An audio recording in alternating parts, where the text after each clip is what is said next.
Do you not see that Allah has subjected to you whatever is on the earth and the ships which run through the sea by His command? And He restrains the sky from falling upon the earth unless by His permission. Indeed, Allah to the people is kind and merciful. He's kind and merciful that despite the sins of the people, He still lets them live upon the earth and provides for them.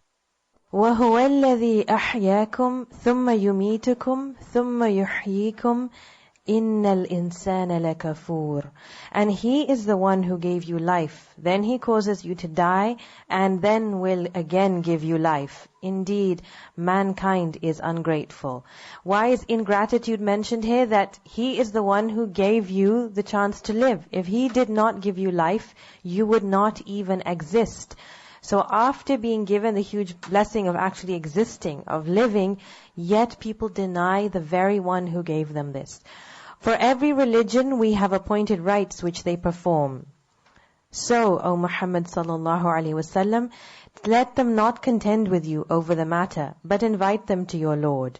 So Allah is telling us for every religion, meaning every time that a prophet came and brought with him a new sharia, each of those prophets had their own different rituals. There were similar rituals, but there were different ones as well. Each prophet would bring a change in the rituals. But with the coming of the Prophet ﷺ, he brought the final sharia, the final divine law according to which mankind would live, because he was now the final prophet. Indeed, you are upon straight guidance. So we'd see the confirmation at the end of the ayah that you, Muhammad ﷺ, are upon the right guidance that people should now follow. And if they dispute with you, then say, Allah is most knowing of what you do. Allah will judge between you on the day of resurrection concerning that over which you used to differ. Do you not know that Allah knows what is in the heaven and earth? Indeed, that is in a record. Indeed, that for Allah is easy. It is easy for Allah to record everything that everyone is doing. And it's also easy for Allah that He will judge between the people that over what they are differing. So the conflicts that people have, and specifically here, Allah is referring to conflicts in the deen, conflicts with regard to rituals, that Allah will judge between the people as to who was correct and who was wrong when it came to the deen, to the religion.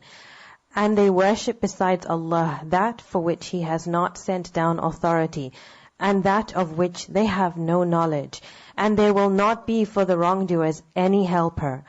And when our verses are recited to them as clear evidences, you recognize in the faces of those who disbelieve disapproval. So the mushrikeen, they would show disapproval on their face when they would hear the Prophet ﷺ reciting the verses. And Allah specifically says you recognize it in their faces. And this is true throughout time until even today, that people who dislike the Qur'an, don't want to hear the Qur'an, don't care for the message, you immediately see that look on their faces, the look of disapproval coming. And this is the case, even in general dealings we have, when someone doesn't want to hear, doesn't care, is not interested, immediately that shows upon their faces. They are almost on the verge of assaulting those who recite to them our verses. This is the extent of their enmity. Say, then shall I inform you of worse than that? It is the fire which Allah has promised those who disbelieve, and wretched is the destination.